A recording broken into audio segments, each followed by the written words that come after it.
알렉츠도 파산했다. 알렉츠.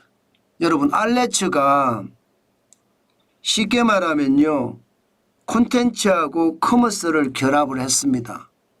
저처럼 이렇게 콘텐츠를 만드는 사람들하고 이커머스 물건을 파는 사람들하고 이게 결합이 돼서 핵심적으로 말입니다. 명품이나 프리미엄 상품을 위주로 판매하던 곳이 알렉츠입니다. 명품이나 프리미엄 상품. 그런데 이게 지금 여러분 문을 닫았어요. 와, 이거 여러분 참 상상도 못할 일이라 그런 생각이 들어요. 보시는 것처럼 서비스 종료 안내. 그동안 알렉츠를 이용해 주신 모든 분들께 감사의 인사와 함께 마지막 인사를 드립니다. 당사는 부득이한 경영상의 사정으로 2024년 8월 31일부로 서비스를 종료하게 되었음을 안내해 드립니다. 감사합니다. 이렇게 나왔습니다. 8월 31일부로. 네, 아직까지 뭐 물건을 살 수 있다는 겁니까? 아닙니다. 지금도 물건을 사지 못합니다. 그만큼 말입니다. 알렉츠가 무너졌다는 뜻이에요. 이것도 갑자기 터졌습니다. 갑자기. 그런데 사실 알고 보니까 알렉츠를 운영하는 운영사 인터스텔라거든요. 인터스텔라의 실적을 보니까 매출은 150억인데 영업 손실은 104억씩. 그게 작년 기준. 여기에 미지급금은 267억 원이에요. 망하게 생겼죠. 망하게 생겼습니다. 문제는 여러분 이렇게 되면 구매한 사람들에게 물건이 갔긴 갔을 것 같아요. 오랫동안 안 이루어졌지는 않을 테니까요. 그런데 입점업체는 어떻게 됐을까요? 입점업체. 이게 또 걱정이에요. 미지급금이 267억 원이면 적어도 알렉츠에 입점한 업체들은 또 미정산 된다는 뜻인가요? 또 미정산이 굉장히 많다는 뜻이잖아요. 이게 6월 기준으로 방문자만 36만 명 정도 되거든요. 36만 명.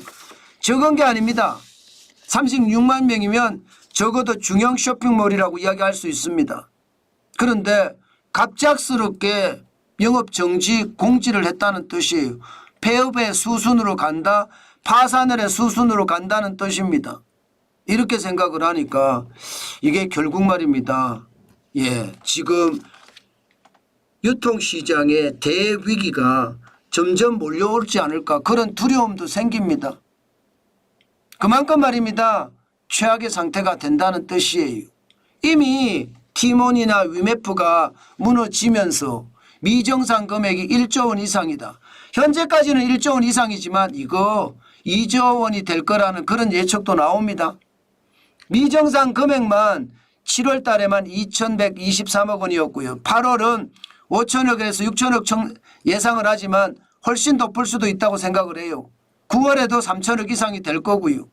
여기에다가 말입니다. 티몬 위메프만 이런 게 아니잖아요. 지금 인터파크 커머스도 무너졌잖아요. 인터파크 커머스도. 여기에다가 지금 알렉츠도 무너졌습니다. 대형 쇼핑몰 내지는 중형 쇼핑몰들이 지금 줄줄이 쓰러지고 있다는 건가요? 실제 줄줄이 쓰러지고 있는 겁니다. 이거 자칫 잘못하면 유통 대란의 어떤 초입으로도 충분히 몰고 갈 수 있다. 저는 그런 생각이 들 정도입니다. 이대로라면 최악의 사태가 맞아지는 것은 아닐까. 그런 두려움도 많이 커집니다. 그럴 수밖에 없는 게 여러분 온라인 쇼핑 기업들의 재무 상태가 좋지 않아요. 재무 상태가 좋으면 아니 버틸 수도 있다고 이야기하지만 쿠팡이나 SSG닷컴이나 무신사 G마켓 11번가 이렇게 대기업 계열 빼놓고는요. 자금 상황이 진짜 좋지 않습니다. 컬리도 현금이 78억밖에 없다고 하고요. 발라는요. 자본 상황이 지금 자본 잠식에 들어갔습니다. 마이너스 77억 원. 정유각은 마이너스 309억 원. 에이블리도 마이너스 543억 원이고요. 오늘의 집은 뭐 투자를 받아서 현금을 가지고 있다고 하니까 한 3천억 정도 보유한다고 합니다. 그러나 자본은 7,989억 원의 마이너스입니다. 그러니까 지금 대형 쇼핑몰들도 지금 위험하다는 뜻이잖아요. 제가 여러분들에게 말씀을 드렸지만 상황은 점점 꼬여갑니다. 더 어려운 상황으로 몰려갑니다. 이대로 가면 괜찮겠느냐, 그 말도 여러분 제가 틀린 말이 아니라고 말씀을 드렸잖아요. 아마 그렇게 될 가능성 굉장히 높을 겁니다. 저는 그게 진짜 안타깝습니다. 그게. 왜냐하면 앞으로 더 심하면 되는 됐지 이게 금방 수그러들 것 같지는 않거든요. 왜냐하면 사실 이 저간의 원인이 뭐냐, 그것을 따져봐야 됩니다. 따져보면 여러분도 아시겠지만 핵심이 알리와 테무예요. 경기 침체라는 기본적인 전제도 있지만 알리와 테무가 국내 시장에 판을 치면서 가격 경쟁력이 붙었거든요. 그러면서 티몬이나 위메프에 사야 될 것을 전부 다 알리 테무에서 산단 말입니다. 그러니 티몬이나 위메프는 쉽게 말하면 거래 대금을 돌려막기로 살아왔는데 이게 터진 거예요. 이게 돌려막기가 안 된다는 거잖아요. 매출이 그만큼 떨어지니까 돌려막기가 안 돼서 무너지는 거니까 앞으로 말입니다. 정산 주기가 긴 쇼핑몰들은 다 무너질 겁니다. 진짜로 다 무너질 거예요. 최악의 상태가 됐다는 게 이런 말입니다. 실제로도 인터스텔라도 정산 주기가 60일이었잖아요. 티몬이나 이메트브도 정산 주기가 짧게는 50일, 길게는 70일이었습니다. 정산 주기가 길다는 것은 거래 대금을 받아서 내가 가지고 있는, 회사가 가지고 있는 시간이 길다는 거잖아요. 그거 유용한다는 거거든. 유용. 뭐 회사 인수할 때 쓰고 이렇게 유용한다는 거거든요. 이게 문제가 돼서 터진 건데 인터스텔라도 터졌다는 거 아니에요. 지금 그나마 네이버는 1일, 옥션이나 G마켓도 1일이에요. 11번가는 2일이고 쿠팡은 전체적으로는 60일입니다. 쿠팡은. 15일 영업일 뒤에 70% 정산을 해주고 이기울월입니다. 다음 달이 다음 달 1일에 30% 정산을 해주는데 이게 조금 구조는 다르지만 이것도 뭐 60일이죠. 60일. 저는 쿠팡이 무너질 거라고 생각은 안 하지만 세상은 그 누구도 믿을 수가 없거든요. 저는 결국 말입니다.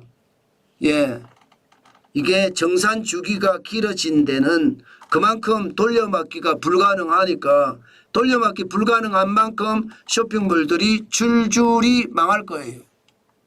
저는 유통대란이라는 이야기도 했고 줄폐업 뒤에 위기 온다는 이야기도 하고 있거든요. 그만큼 말입니다. 지금 알리나 테무의 어떤 공격이 지금 굉장히 심각하다는 뜻이에요. 이게 정부가 어떻게 대책을 마련을 못할 정도예요. 참 답답하죠. 그런 걸 보면. 그죠? 저가 파산 공세가 나라 경제를 망치고 있는데 이거를 제대로 대응을 하지 못한다고 하니까 그 어려움은 말해 못하겠습니까? 진짜 어려워지겠다 그 생각도 들잖아요. 여러분, 대한민국의 온라인은요 이미 유통의 큰 축으로 자리 잡았습니다. 2023년에 227조 3,470억 원입니다. 4년 사이에 보면 68.9%가 늘었습니다. 2019년에요. 134조 5,830억 원이었습니다. 92조 7,640억 원이 늘어났어요. 온라인 거래액 자체가 이렇게 늘어났다는 것은 유통산업의 큰 주류가 됐다는 뜻이거든요. 이런 주류가 줄줄이 파업한다고 생각을 해보세요.